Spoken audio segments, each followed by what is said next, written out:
शुरू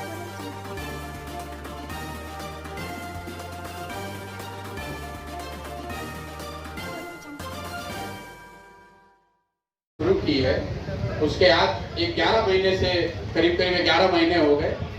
इन 11 महीनों में हम लोग पश्चिम चंपारण गांधी आश्रम भिखैरवा से चल के पूर्वी चंपारण, शिवहर, गोपालगंज, सिवान, छपरा, वैशाली, समस्तीपुर होते हुए मुजफ्फरपुर में आए हैं। पिछले 10-15 दिनों से मैं मुजफ्फरपुर में हूँ और आने वाले 2-3 हफ्ते अभी आपके जिले में ही रहूंगा।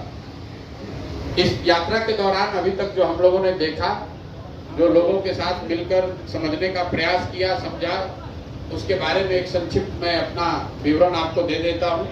इसके बाद आप जो प्रश्न चाहें वो कर सकते हैं। तो सबसे पहले अभी 11 महीने का जो अनुभव रहा है उसके आधार पर मैं ये कह सकता हूं कि बिहार में लोगों के नजर से सबसे बड़ी समस्या बेरोजगारी और पलायन है।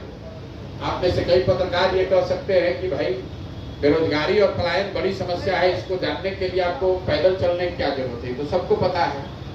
लेकिन जब हम लोग गांव में गए हैं, करीब 3600 से ज्यादा गांव में मैं पैदल चल के गया हूं, तो इस समस्या की विकरालता का, इसके सामाजिक आर्थिक पहलुओं की समझ बेहतर हुई है।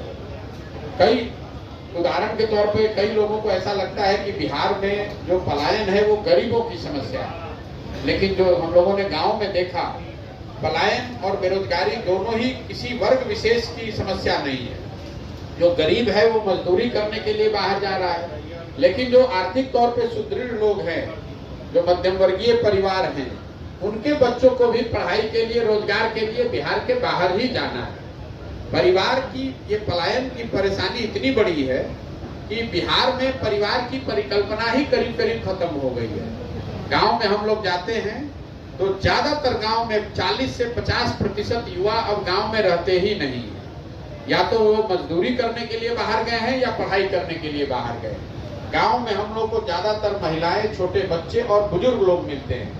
जहां पर जिन प्रखंडों में बाढ़ का प्रकोप है, वहां पर पलायन का असर 60-70% युवा वहां से बाहर है। और जो हम लोग यहाँ देख रहे हैं, परिवार की स्थिति जो है, हम लोग बातचीत में बताते हैं भाई ये 11 महीना से प्रशांत किशोर घर परिवार बाहर छोड़कर अपना पैदल चल रहे हैं, जबकि बिहार के ज्यादातर परिवार की ये सच्चाई है। ज्यादातर परिवार में जो बच्चे हैं, नवयुवक हैं, उनको सालों भर बाहर ही रहना है।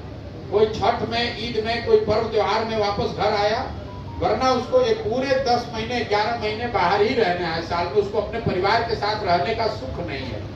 और जो पलायन है, ज्यादातर लोग ये बताते हैं कि 12 से 15 हजार रुपए के मजदूरी के लिए, रोजगार के लिए वो बाहर जा रहे हैं।